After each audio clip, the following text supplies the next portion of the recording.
On a apporté un plus parce que na bimi sango officiellement parce que ceux qui allaient qui batu musu bando beta on a kuku na posa menga na bimi sango officiellement pour na bimi sango officiellement so botimbe libero mbatrape uti wapi e pana biso mutonyo sa ebikoza yangai mangbali nzambe falo ko sale ko nunga ko keriko tango ko kima donc on a déjà na banda qui déjà na zuya malembe siko titi na yo chango na misala. Donc rumba na biso na limite na lobite ke to beta yango ndenge ba papa tablo ba betaki ndenge ba vrai franco ba betaki ndenge ba galada kuba 100% ndenge ba betaki mais biso toujours ça na ndenge na biso. Est-ce que na minute yo considère que est-ce que numéro 1 na musique azala azali même? Non, numéro 1 la musique c'est sur ça numéro 1 la musique il faut ça la complet hein. Pour la pause à la numéro 1 la musique. Il faut y avoir aux grands chanteurs, au bina bien, au lata bien, au tonga immeuble, au bimisa ba musicien, ba chanteur, aux appels, au salapé ba artiste, au keba bima, ça fait succès. C'est ils ont une catégorie tellement ébélée. Il faut qu'on vraiment il faut ils allaient bien. Hein, pour en réunir. Même Michael Jackson, il n'avait pas dit que non il est numéro 1. Je pense pas. Même pas artiste Msou, j'ai jamais vu ça. Na kokite na koki koloba bongote parce que net c'est lelo. Na roza la peine moi bilo on a sali pe que non webi kinga na sali ba acoustique, na sali mambo belé, na sali ba nini belé et na sali concert mo showman go tisi ko artiste mo te na beto na kin. Na elin koloba na ngate que non lokwa na sali bongonde ni saboye ça idéologie. Peut-être mutakoz à la moi idéologie na lobi tout ça mais bon. Donc, en fait, Nagolo Baïza, le roi net, moi, manquement et respect vis-à-vis à l'artiste Nyoso congolais. Je peux dire ça en fait. Ouais. Tant qu'on a na Wenge, c'est vrai, Wenge Zala qui bon chic, bon genre. Basaki, Wenge en tout cas, Babima na style na bango. Babima na style na bango. Mais ngai, tindenge na ye Wenge, nazana banzembo na yokaka. Nayoka pardon chérie na bondelio luka solution pona nga mwasi nayoka yoko singa o nayoka yaya otika ngai na boloko nayoka à l'époque on a écouté zalaki oh ya seko kino na liwa do mosapinga na latiso yo mpete atinzo na pona yo na ba mwana miyo kokoma romiyoka okomi romiyoka faut miyoka tant on yembi oza miyoka sikoyo et là on est ça on des bons na grands chanteurs des bons soko wando des bons na grands eza qui soko tche musape sika ba chanteur o bazali parce que ngai nga nazala ba titre nga ba petela ngai ba papa ba batikeli ngai papa wemba sipunga papa wemba ndima ngai ba vie madilu ba o comprendre ngai naza chanteur tike na ndima mi lelo te na ndima mi na ba oyoyo ba utotika biso ba koloba voix ba koloba ba grand chanteur biso ndo banga et ezana mawa na esengo na pasi moi muke parce que culture mboka na biso na Congo ya lobby tant na lobby na Congo ya lobby makelelo tant monsieur comment moi lelo ezalaki te parce que biso nyoso toyebaki ko kanga mno na biso poto keba il y a un papa Wemba qui est là to keba parce qu'il y a un Redi Amisi qui est là to keba parce qu'il y a un vieux Madilou qui est là to keba parce qu'il y a un Pépé Kalé donc pour mon mutu moi leki na télévision boye arobanga parce qu'il y a bike banka baza banoko bali ba kolo makambo ngo mais lelo musique s'est développée hein to komi na évolution ya musique facilité mo ekomi alors souci on est ça que non en tout cas vraiment tout bandozong ça non moi makambo na moi nzela moi muke na ba oyo bazo mériter musana na bango non wana gejo et puis tozana zoebela ozo comprendre tozana zoebela tozana na yena baleki na biso te ba esika te baleki na biso ba esika bazo yemba mais nazo kenena na ba génération ya biso ndenge to yemba donc nazo tanga à peu près nazo bossa na sunani na maison mère. Théa Djedje, c'est celle la taka qui est déjà Djedje. Na maison mère, nazo bossa na nani. Babi Ndombe, ba chanteur nanga o pena na yemba na bango ke so azo yemba. Hein? Donc nani susu.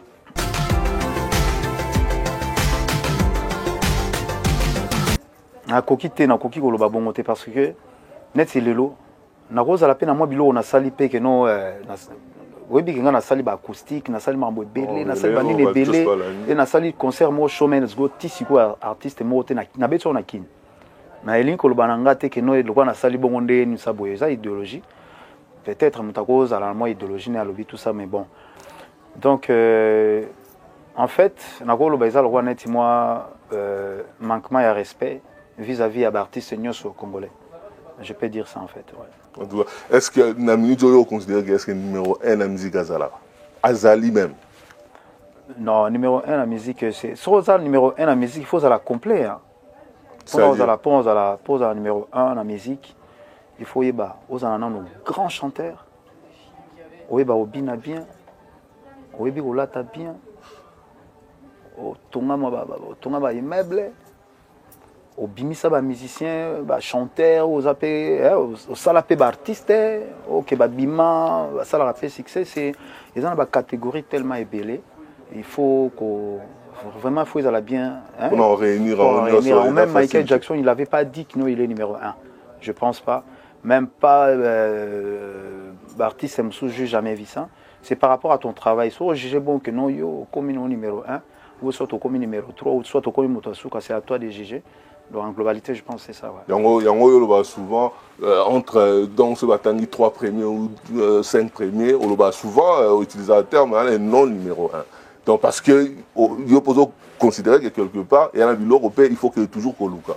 Oui, parce que grand prêtre dans ma musique a été. Donc au moins la musique, tout ça là, et ça le roi net, c'est ok. Na imbaranze moko, na beta muchanga, timokolo. Musique, ça le roi net muchanga, okende boye.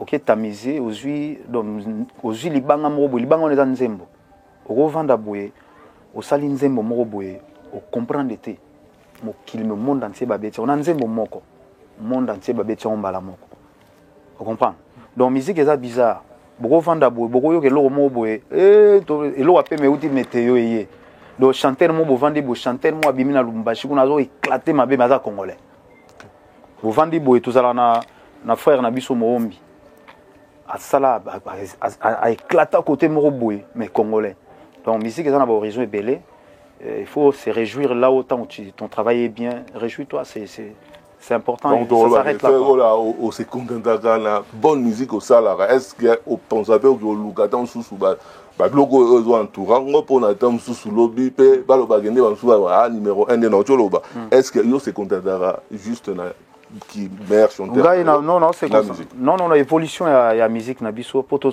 comme parmi au bazobeta c'était nango l'évolution non c'est vraiment très important et puis évolution il y a musique congolaise voilà c'est ça qui est important vraiment. En tout cas c'est le la bureau artistique là yo ezanani bureau artistique nanga je suis entouré en tout cas pour bimsa ba biloko bimsa so ya danger wana banani oyo ou bien d'avoir fait la base. Non, je travaille avec toute une équipe. Laura tendance à rejoindre Bisso sous son équipe.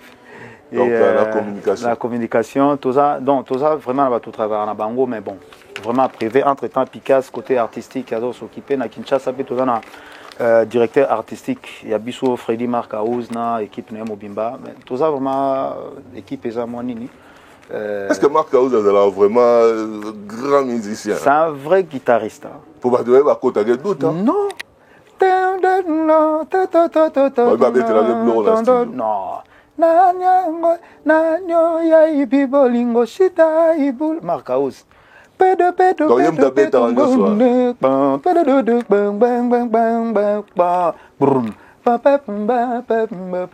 Marc Aouz. Atakutu azana maramune alobaka tawa kinana bashona parce que ya sala bashona tant ça bashona tu be bazwa sérieux te on a neti non azana boulotte yango aya la trona non et puis il a l'expérience aumeli déjà trop. Mark House quand même, il faut passer moi respect à un côté guitariste. Aza parle. Un bon pour yo quand même Rose doit n'importe qui. Mais Moutazo Yembi déjà grand chanteur. Vraiment. Oui. En tout cas, je pense qu'il va donner réponse par rapport au débat se posera. Question pour la Mark House, en tout cas, Yannick Ayenga Bamotenayo, Patrick Demou, tu fais rigoler yo, tu joues les lots, à ce plaisir, Wana, Papi Koukagaliano. Et puis, tu as l'aura tendance au hasard, comme la minute, il a fait rigoler. Et puis, Michel, comme Azo Simba, ma solo, la minute, tu as awa, fait rigoler. Est-ce que Dynasty, Sony Music, contrat, Sony Music, il y a un contrat de production, ou bien il y a distribution, ou bien il y a un contrat à 360, ou il y a une exclusivité. Non, c'est pas 360, il y a un contrat d'exclusivité à l'album. Okay. Donc Sony a produit album, album tout ça, Sony a produit en gros. Mais faire rigolo, à garder quand même droit artistique. Mais tu as dit que Dynasty avant, il y a bien sûr. Sony a intervenu Sony a intervenir dans la fin, dans master. Intervenir dans master, tout seul pour la master. Mais sauf que Sony aussi, en tant qu'artiste, pour le moment, il a respecté vraiment parce que pour le moment, il ne fait pas vraiment bien sa promo. Est-ce que vous êtes satisfait de la promotion? Non. On dirait qu'il n'y a même pas plan d'action pour la promotion. Non, je ne suis pas satisfait. Yo s'est débrouillé, mais tout le monde a Sony. Ouais, je ne suis pas satisfait de la promo à Sony, donc ça l'a promoté. Bon, vous interpellez par rapport à l'album. Non, c'est pour ça, c'est toute une démarche administrative. Mais bon, sur tous les plans, je pense que Sony a placé l'album. En tout cas, la plateforme partout vraiment. Et merci surtout à Gaulois. Et puis, tout ça placé bien. Les lots, vente, il y a Congolais. Parce que les choses importantes aussi, on doit parler de ça. Sur les plans album, tout ça bien placé. Tout ça, album, vraiment na place à bien quoi. Et bon, différence ni une fois entre album au Dynasty, au vivre en mito, tout le monde a carte rose, tout le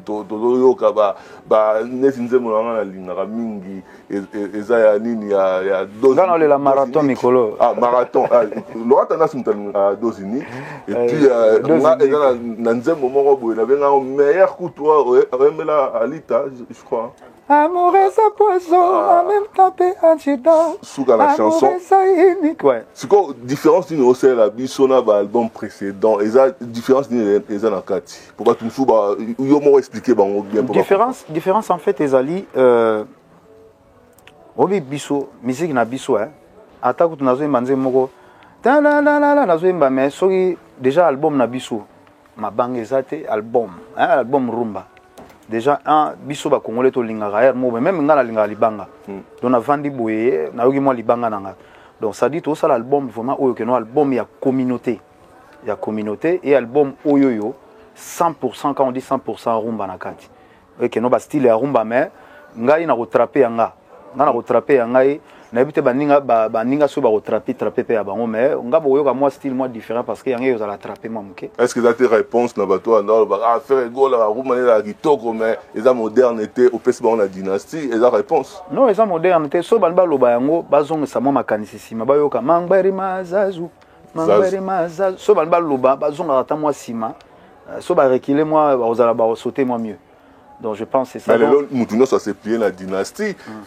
Est-ce que le travail en haut, il y a une inspiration, il y a une chanson, surtout pour tout le monde, insanité à ta moroté. Est-ce que l'inspiration là, il y a fait rigole là ou bien il y a des paroliers qui participent? Oui, bien sûr, je travaille quand même avec des paroliers. Les paroliers, na biso ya Kinshasa na travailler na bango. Si on a lobby que nous na travailler pe na paroliers, te wana na kosi. Et na travailler na paroliers. Na sali en sorte pour na relaxa. Bandeko na biso mususu musique na biso to sala reza bêtise te. J'avais besoin que album na sali et kota partout que ça soit là où il y a les parents na bana bazwa possibilité ya oyoka yango. Na sali en sorte que pona olaxa ke ezali ba insanité tende mutu ekoki ko sala ke ba yoka album na bandako. Donc ils allaient à insanité et puis arrêtons ça, il y a une insanité, il y a un crime il faut arrêter ça parce que ça sert à rien. Il faut qu'on look tant que les artistes, il faut chercher, il faut remettre à tout. Soit au monde qu'on a nous prêté, aux a prêté, aux élines, nous tire aux inspirations, ça sert à rien aux gars à la télévision. Comment ça la au moins insanité pour les on dirait pour on dirait il faut être non mais yo c'est le contraire. Non, c'est pas ça. Donc on a oublié que nos photos ça en sorte tous sa musique na biso na bonne base. Pour nous que sa musique c'est na musique na bonne base, il faut tous avoir exemplaire en fait. Tous avoir exemplaire que non et comme asiko non mais c'est moi ça là eboité biso mo ba missing no té album nous a tu vois. Mais toi le bagarre en fait tous ta musique lelo et la musique il y a courte joie parce que courte joie ça na mutumo ba benga courte joie ça na mboka maman na ngana boma. OK. Courte joie ba tout mo au simbi ba plan. Vous comprenez après une semaine, 2 semaines, et s'il donc il faut trouver ta musique à courte et joie. Il y a longévité en fait, ils ont à long terme. Donc ils ont la date d'expiration. Voilà, c'est ça. En tout cas, chef d'œuvre, on sait sur la dynastie. En tout cas, album à la dynastie, chef d'œuvre, donc Moudrou d'avoir contesté, on va applaudir. Tout le monde sera autotourné, on va dans le domaine de la musique. Donc, on va applaudir pour l'album, voilà, pour le talent au Laxibiso. Ferrego là, n'habité, yo au bêta quand même là, orchestre, donc net Wenge 4x4, Oezali, orchestre, il y a Ngwasuma, au bêta P, na Wenge Maison Mère, ou Ngwasuma.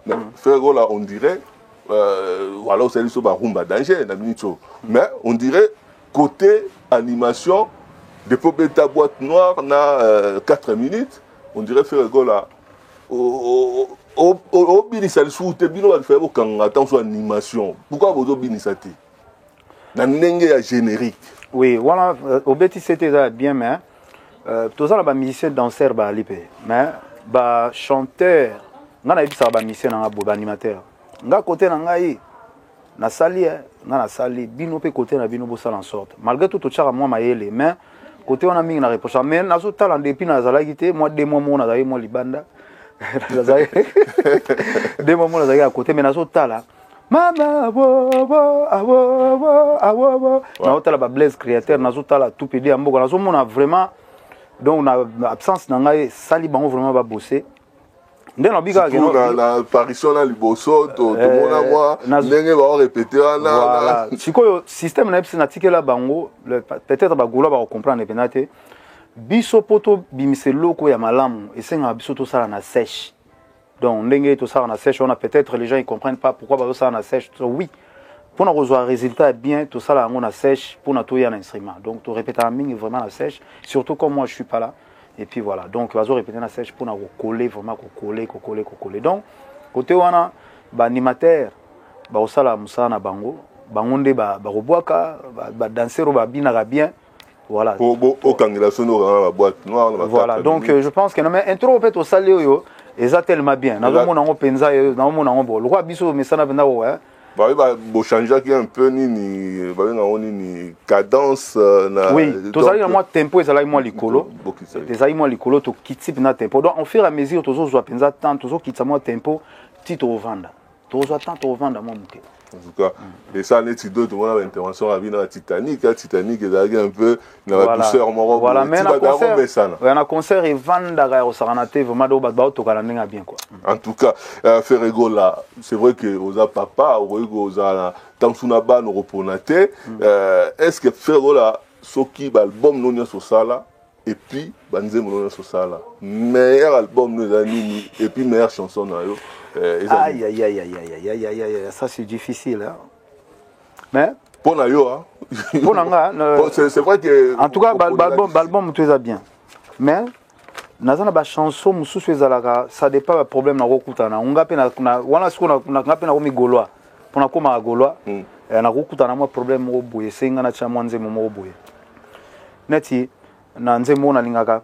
Mona mortala ndengo tikingai na banana yo. Nandimi na vivre lokola veuve mais pas na baza borfelete yop na lamuki na pongi na kuti na miso na ngai tondi pinzoli souffrance etondi nzoto epertibe molimo ezali nzoto te masolo te réalité ya vina donc pasi ya bolimo netizemi nani akotele maloba amemela yo donc neti mikolo na nzembo wana pemi mikolo oyo neti lelo boye nayoka nanga marathon mais yo moko na beta mais oyo atane on dirait yango neti ya mukolo ya mukolo balaka vite ayemana na 100 kilo baya mukolo wala baya mukolo en tout cas Frère Gola, merci beaucoup de répondre à ma question. Frère Gola, volume de la dynastie. Est-ce qu'ils ont une volume 2 ou bien ça dynastie 2? Parce que est-ce qu'ils ont même album là, dynastie ils ont même album. Parce que ce qu'ils ont même album, ça veut dire que bah vente il y a dynastie volume 2 et gros compter là-bas vente ils ont même album. Donc si on te gagne 30 000 là, oh yo, ce qu'on a volume 2 et vous allez compter sur 20 000 euros va payer disque d'or parce qu'ils ont comptabilisé. Deuxième volume, deuxième volume. Ah donc il y a deuxième volume. Ouais. Comment vous ça là par rapport parce que Yom Toza la contrat dans Sony. Est-ce que par rapport à ma musicien au bako déjà au bako accompagner wana pour na obet album wana déjà ma relation peut déjà bien on dirait Migolo là-bas. Est-ce que vous avez na zalaité nazalaité parce que ma relation est bien depuis là na putani kaka na putani kana scram. Je sais pas là, je sais pas ce qui s'est passé, comment là dans la relation, on a des bonnes relations avec tout le monde. Je n'étais pas là, je ne sais pas, je suis pas au courant. On a évité, tout le monde va bien, on a évité ce problème. Non, problème est non. Non. Parce que ma polémique est ça quand même, hein, par rapport vraiment à moi, on JDT, tout ça, un peu, on dirait, bon, moi, le bac, c'est ça qui surtout Bagoloate, on dirait, et qu'il y a une narration qui, fanatique, c'est pété, l'idée, en fait, on s'en rejoint, l'année, bien. Non, Nazali, mwana, mobola, ezaku riche, koleka mine d'or. Nzemo za kala naimba ngo susu na mutu na ngai eza pona ba futilité teza pona nga za businessman donc za businessman et na osala faire et contribution ya JDT na dynastie eza important soki na bengaki JDT kulotu nanga vie nanga même masala nanga me vie nanga so na benga qui parce que nazali na besoin de contribution na ye et apport na ye na dynastie pas yande kona ye ça important et apport ndena lobaka la coste malgré toi lobaka na ye apport na ye soki na bengi aye na dynastie et ça la bien soki akei na ndenga lobaka mbina sage mission na monde ya business soka atali moi c'est un artiste c'est normal un artiste ça capricieux donc lelo ni nazo lobaka soki to envisager totali moi liboso ke musala otozo sala ezali po na gan pe ya surtout ya famille pour na ko saboué. Je pense que notre quand on passe à la télé, je suis devant la caméra et je pense que je dois contrôler mes mots. Parce que c'est vraiment important. Et dans le monde de business, le projet, il y a les hauts et les bas, c'est normal. Mais je pense qu'on va atteindre l'objectif où nous en avons besoin. Mais tout à l'heure, donc tout de suite, Frère Gola, au Banaki déjà, au travail dynastie de Nabanderono, au Bimisa, Yomoko. Bon, au contrat, la contrat na Sony, c'est-à-dire que quelque part, il y a signé na Sony. Intervention là-bas, on va nzemo, est-ce qu'il y a un album voilà, et bah royalties au vocabulaire, on a droit tout ça. Est-ce que vous avez non, déjà bateau bateki banzemo na bango batie na dynastie, bazana droit na bango. Il faut savoir aussi moi les produits, moi en tant qu'initiateur, je dois gagner quoi? Parce que déjà, quand Moutoteki Nzemo na yo, on gagne quand même quelque chose. Moi, en contrepartie, je dois quand même gagner quelque chose. Mais sur les droits, ça sème. Nzemo ezotika la Nzemo eza ngate. Donc ils ont écrit na kombo na bango. Comme mutuna kombo na eza droit na ye tout c'est à lui. Donc, tout. Moni, ce qu'on moni sur les plans de tout sur les plans business parce que les lots, tant d'autres chabatou, ça sème même si tu as le mais ça sème quand dans chaque 3 mois tu reçois quand même quelque chose et à vie. C'est ça qui est important. Donc sur les plans business, moi je vois ça comme ça. En tout cas, Fergo là, bon, on a annoncé stade dans la conférence de presse, sur Tozalaki, voilà, Totalaki Yango, tu allez sur place, mais Totalaki Yango, Fergo là, stade, au EBP, Bandeko et Belepe, va annoncer stade na bango, osa ko imaginer déjà est-ce que Fergo là, on tourne au penser déjà la date morobo par rapport à stade. Ndenge na lobaki place nga nazalaki tant on a bima mutona moi survivement epsinga que non tu sais que non quand tu sors là tu es tout fraîche parce que quand tu vas sortir là c'est là où tu vas voir que les gens ils ont des problèmes. Alors j'ai dit pourquoi attends tu vas voir. Tu sais aujourd'hui devant la caméra quand tu fais un projet tu dois réfléchir sur tous les plans en fait et sur tous les plans d'après mon staff on a jugé bon tout chaque concert wana ezala na début il y a début voilà début a été parce que début a été pour na nini na période auto bandi oyo eza période ya mvula mvula et mena sera tellement trop et na période auto zonga to sala selon campagne to linga deuxième volume ya dynastie ezala sur la table et bimi et puis biso to tchemba mais date na biso sauf que déjà, ils vous allez annoncer avant. Ils ont déjà annoncé avant. Voilà, donc, tout ça, là, plan Mourou, ils allaient vraiment bien, pour tout qu'ils bien.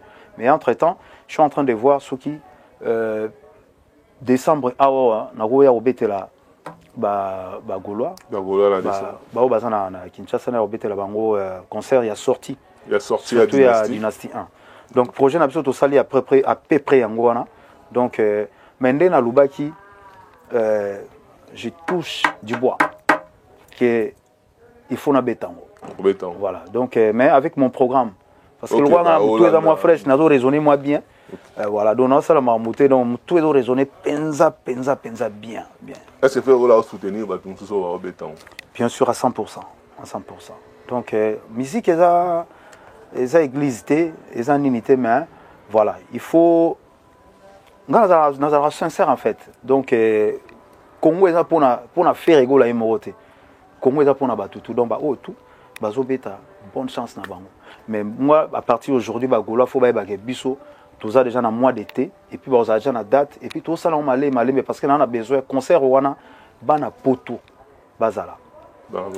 Ba misusu baza déjà na Canada na solo qui en fait na solo na ba staff na biso misusu na dopé sa secrétaire général na biso Elliot Mondo Bembote na pesi vienanga Chris Ibanga Mbote na pesi Dengos Mwanga Mbote na pesi Emerite Lunga Mbote na pesi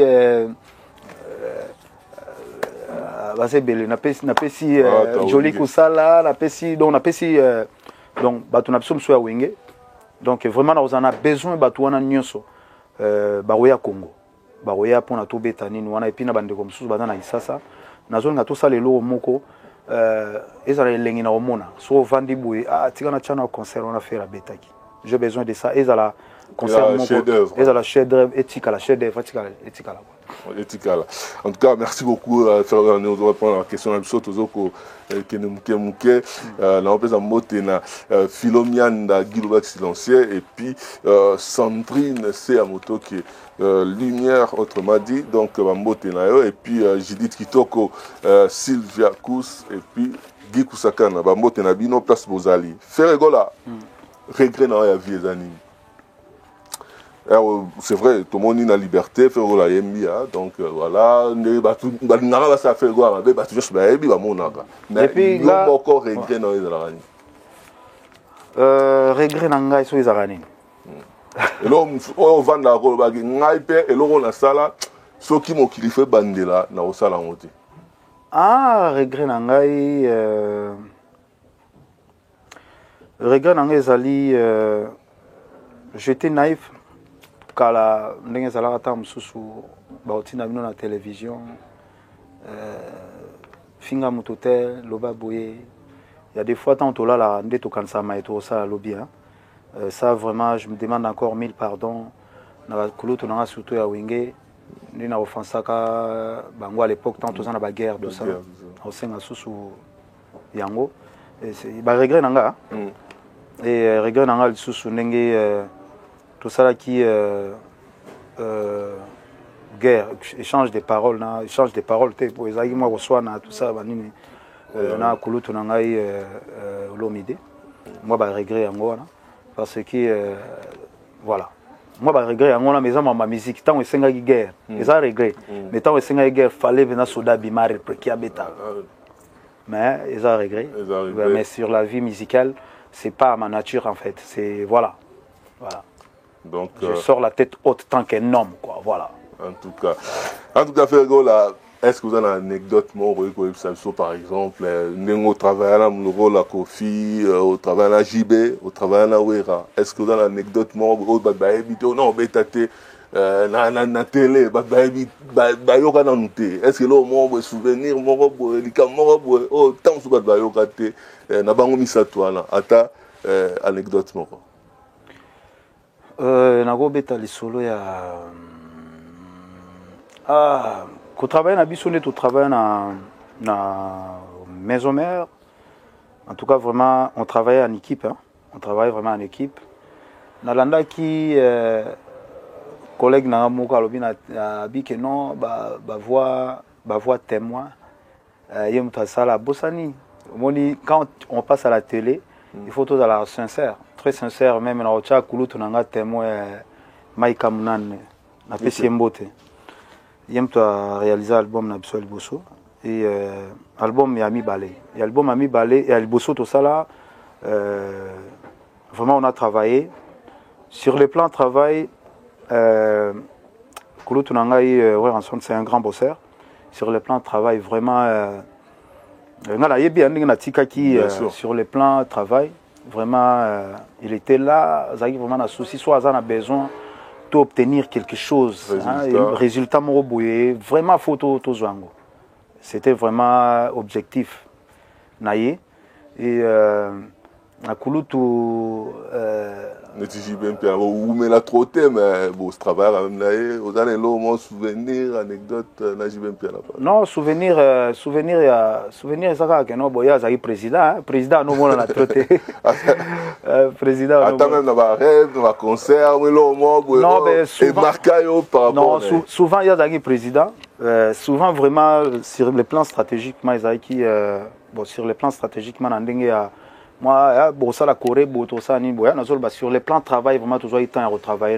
J'avoue, hein, je dis la vérité, on n'a pas eu ce temps-là de travailler ensemble au studio. Les personnes que j'ai travaillé, je puis travailler ensemble, c'est Oranson et Vieux Kofi. C'est que Kofi Olomide par exemple. Oui. Il était exigeant là-bas, cœur naïe surtout. Hein. Oui, il était très exigeant et puis il a travaillé à studio avant. Déjà avant, travailler déjà, Caire, surtout les plans Caire, vraiment, j'ai appris aussi, hein, on a quartier latin, sur les plans Caire, il y a Kora, Luana, Tchabou et Salabou, vraiment, c'était vraiment bien, génial, et puis, Moutona Moutazana, moi, apport, donc, on copiait pas les tiaïs, mais on a un ticket belé, en tout cas, Fergo là, Ozana, parmi les musiciens bien assis, c'est-à-dire que vous en avez belé, bandak, voiture, tout ça. Mais Fergo là, on dirait pourquoi au Vantakayango est-ce que ça va par rapport il y a habité la culture il y a nini il y a mboka ou bien déjà pourquoi yo aux ardennes tout le monde sous moi montre là ici tout ça voiture so qui n'est mais yo zanango mais au lac Sarango pour quelle raison ça va c'est savoir et oui bana moni tu sais pourquoi je dis ça parce que moni d'être aux aboués c'est vrai il faut topper ça bilingue na ba fan na biso tout ça mais il faut savoir aussi il y a la famille aussi derrière qui nous regarde aussi hein. Et les gens qui sont à Kinshasa, ils le savent. Ils les voient aussi. Ils sont pas aveugles. Ce n'est pas ma façon de s'inventer, de passer à la télé. voilà, moi j'ai ça, j'ai ça. Sur le cola, dans mensonge, au éviter qu'on a comme au cola, dans mensonge, on peut pas n'abana, on peut pas au cola, dans mensonge. Mais sur le colis, il y a l'accès moi, on a non lutu. Il y a un mot, mais sur le parole, on m'a foutu au bébé, mais sur le parole, on m'a foutu au tchèque ou non. En fait, c'est une façon de vivre. Dès que tu as Blaise rendez-vous, là, c'est maintenant. C'est maintenant, on doit s'organiser pour les enfants. Ce n'est pas demain, ce n'est pas lendemain, non. C'est maintenant, on doit s'organiser. Moi, je pense que non, l'organisation, ce n'est pas de passer à la télévision, que non, moi, je suis ça, non. C'est juste une organisation.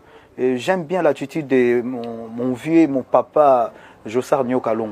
Je l'aime beaucoup parce que, en fait, moi, j'aime la discrétion. J'aime la discrétion parce qu'être distrait, je pense, c'est vraiment très important, ça. Parce que, est-ce que ça t'est pour par rapport à la culture, d'une manière au boy, se faire remarquer, parce que aux gens, mais au boy, qu'on exposant, au boy, qu'on l'a qui s'abat, qui n'a pas. Peut-être c'est pas pour montrer aux gens, hein, mais bon, sur les plans, tu vas en bien, je vis bien. Bateau va bon balade ça là-bas. En tout cas, faire là, tu remontes na souk avant de faire intervenir Jean-Paul, dans sous à c'est la moi synthèse par rapport à Madame Tossali. Faire là, pourquoi tout le monde a retenu à Babylone caritative, mais tu vois ONG, tout ça, est-ce que vous avez ONG Babylone Jean-Paul? Bien sûr, mais dans une image, mon inda au sala donne na Côte d'Ivoire, non? Okay. Na Côte d'Ivoire, na Kenya, na orphelinat, na inda tika badon na si na une ONG, il y a cela déjà, je pense, 4 ou 5 ans. Mais sur les plans, il y a des gens et place nazalaki na kutani pe na moi ba contact vraiment ya moi bien na kutani pe na moi ba to valeur to cha on a mis ça là, c'est ne pas faire comme ça la ONG, c'est pas pour escroquer les gens.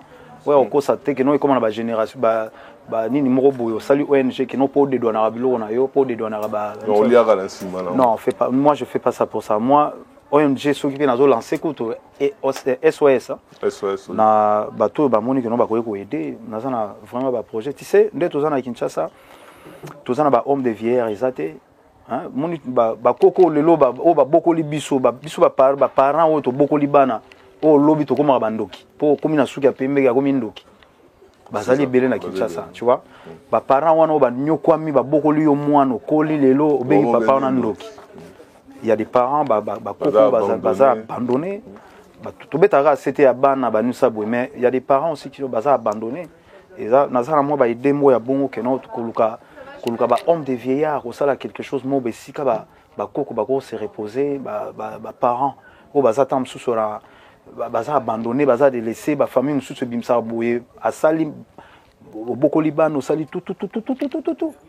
Allez, moi, on a commission d'Oki. Bazali belé bana misus baza délaissé ou baza victime marambouana.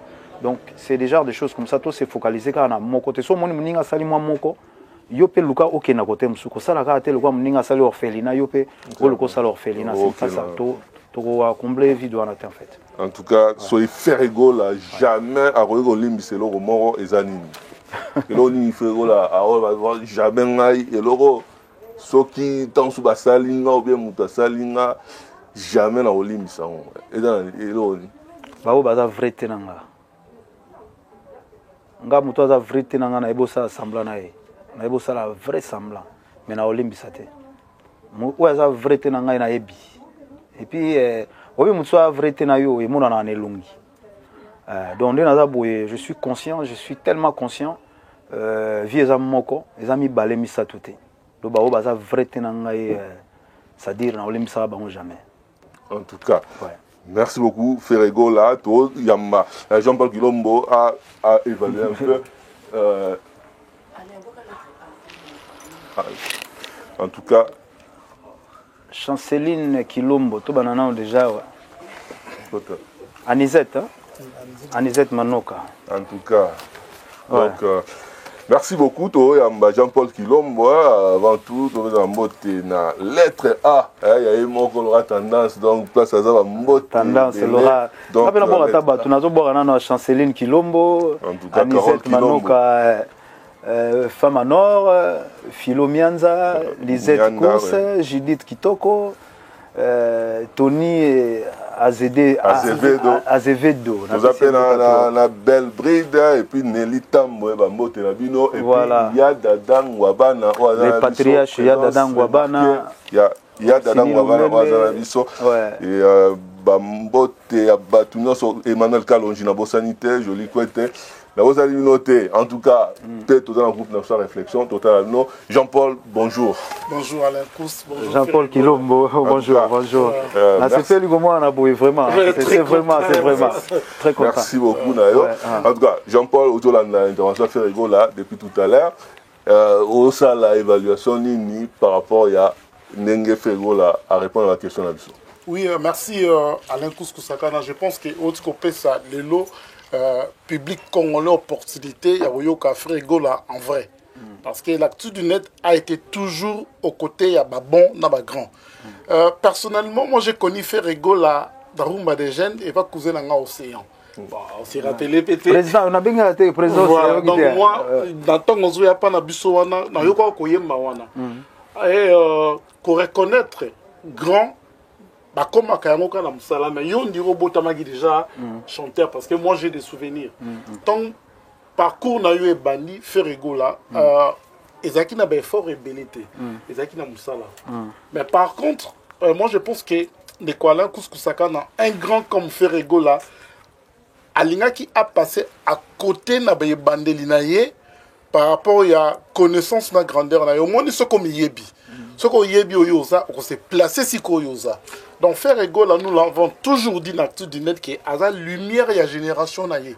On ne peut pas comparer Ferrigo là, na ba o bazala créer na image na ye. Et quand les gens ont commencé à comparer Ferrigo là, na ba image o bazala créer bazala créer na image na ye. Et je pense qu'il y a ça qui est un peu niveau na ye, pour y niveau na ye ça incomparable. On l'a toujours dit par rapport à ça. Et par rapport à la musique, Ferrigo là intègre Wenge. Wenge betaka zouk, Wenge betaka musique ya Ngwasuma, Wenge betaka soukous, mais subitement Fer arrive vite rumba. Et rumba on se landi pendant rumba na odemba, guitare wana nyos wana odemba. Et la question que je me suis posée pour nga na yebi na be bandeli benda, mais la question que je m'étais posée que ce qui m'toyé na kati ya ndaku ya batu au papa Zali, mais a imposé rythme na ye. Parce que je pense que Wenge Zéna caché nango, Wenge Zéna nzela nango, mais Ferré arrive, il dit, moi je vais ramener la chanson Vita Imana, Rumba. A Kokaye Peko Sala, à l'époque, Bill na Seleo, Badaki na moto, Badaki na danger, Banzemo Baneko, Beta Baseben, Ezaki a danger. To pesa ki Wenge pena crédibilité à Rumba te. Il a pris ces risques-là, mais au monde nenge Vita Imane Beta. Je pense que Etikala, espoir, il y a Bajen et Belé. Pour preuve, au monde qui Bajen Nyon Sotong Bayaki na ba orchestre, Bayaki na ba rumba. Pourquoi Vita Imane qui le la référence na bango. Quand Ferré a quitté Wenge Musique à Maison Mère, surtout quand c'est qui a royal sous 100 kilos. 100 kilos a une chanson respect. Aux autres wana insanité zate, lignée ya ba Tessa Dalian, lignée ya ba Carlito, lignée ya ba Pépé Calais, lignée ya ba Grand. Et faire était notre espoir et notre espoir dans la musique na biso yango moni tozalaka tellement dur na yo yango moni biso erreur na yo ko leka te po musique ke na obeba na landi on nengo ti ko na humilité nyonso parce qu'on reconnaît un grand par rapport à humilité na ye considération aux opesa bande ko na yo autant musu bazana ngote mais les opesa bango pe espoir malgré reconnaissance na communauté na c'est vraiment la difficulté.